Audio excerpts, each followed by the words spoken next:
होता, पण तुमच्या प्रतिस्पर्धीने राजकीय भूकंप केला आहे आणि खूप सारे नगरसेवक माजी आजी त्यांनी घेऊन गेले. हे बघा, तुम्हाला सांगतो की मी पडल्यानंतर एक कोण मला अगोदरच माहित होतं की काही लोक जाणार आणि ज्याला मतदारसंघात पुन्हा तिकीट भेटणार नाही अशा काही लोकांना माहित होतं आणि ते लोक गेले आणि 6 लोक गेले. पण तुम्हाला माहिती आहे की 28 काँग्रेसचे लोक आहे. सध्या माझ्यासोबत 21 लोक आहेत आता सध्या ॲट प्रेझेंट एक. आणि यापूर्वी अशी घटना झालेली आहे आणि कोणत्याही पार्टीचा आमदार असो जेव्हा माजी होतो ना त्याचे जवळचे सहकारी सोडून जातात आणि काही प्रक्रिया नवीन नाही. आणि राजकीय भूकंप तुम्ही जे म्हणतात नाही ते हाच नाही, त्याला तुम्हाला माहित पडेल जेव्हा मी सांगेल राजकीय भूकंप काय होणार. तुमचं ते पुष्टाबार आहे आणि आम्ही राजकीय भूकंप होणार आहे आणि काँग्रेसचे जे नगरसेवक आहेत ते आता एकनाथ शिंदेच्या उपस्थितीत प्रवेश करणार आहे. नाव त्यांनी अद्याप नाही. त्यांच्याकडं ते थम्पिंग मेजॉरिटीने आलेले आहे. त्यांना दुसऱ्या पार्टीचे लोकांना घेऊन काय साध्य करायचे हे तुम्हाला माहित आहे. एक अगोदर हे जे गेले आणि जे त्या वार्डात इच्छुक आहे याच्याकडून ते सर्व आता आम्हाला संपर्क साधू करायला लागेल की साहब हमको इन्होंने प्रॉमिस किया था कि टिकट तेरे को देंगे लेकिन तुम्हारे कांग्रेस के आने की वजह से हम तुम्हारे पास आएंगे. म्हणजे ते मला धक्का देण्यापेक्षा त्यांनी ज्याला प्रॉमिस केले ते सर्व माझ्याकडे येऊ लागले.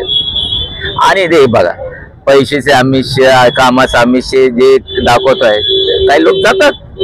नवीन थोडी माझ्यासाठी, या अगोदर पण गेले. कुछ बात है मिटती नहीं हस्ती हमारी, सदियों से रहा दुश्मन है जहां हमारा. चलता है, इसमें कोई डर थोड़ी है. 5 गए 35 चुन के लेके आएंगे. महानगरपालिकेच्या आता निवडणूक लागणार आहे लवकरच. आता काँग्रेस सोबळावर लढणार आहे.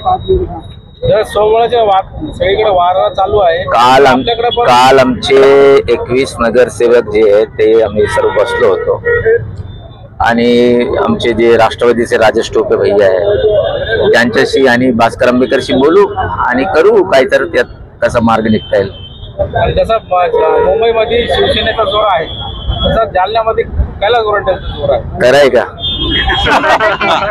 पण सोबळावर लढणार का? शिवसेनेचा महापौर जे आहे विष्णू पाचपुते त्यांनी जाहीर केलेला आहे, मात्र काँग्रेसचा महापौर अजून तुमच्या वतीने जाहीर झाला नाही. मी काय जोपर्यंत सुप्रीम कोर्ट डिसिजन देत नाही रिझर्वेशनच्या बद्दल की SC होणार, OBC होणार, ओपन होणार, पुरुष होणार, महिला होणार, तोपर्यंत ही गोष्टी करणे बरोबर नसतं. जे मॅच्युअर्ड पॉलिटिशियन आहे ज्याला डोकं असतं ते असं कधी बोलत नाही. आता ते मी त्याबद्दल काही बोलू शकत नाही. त्यांनी काही निर्णय घेतला त्यांचा पार्टीचा मॅटर. सर, आज के आंदोलन के बारे में बोलो. आज का आंदोलन तो तुमको पता है EVM मशीन के बारे में और जो लाड़की बहन का गाजर दिया उन्होंने उसके बारे में है.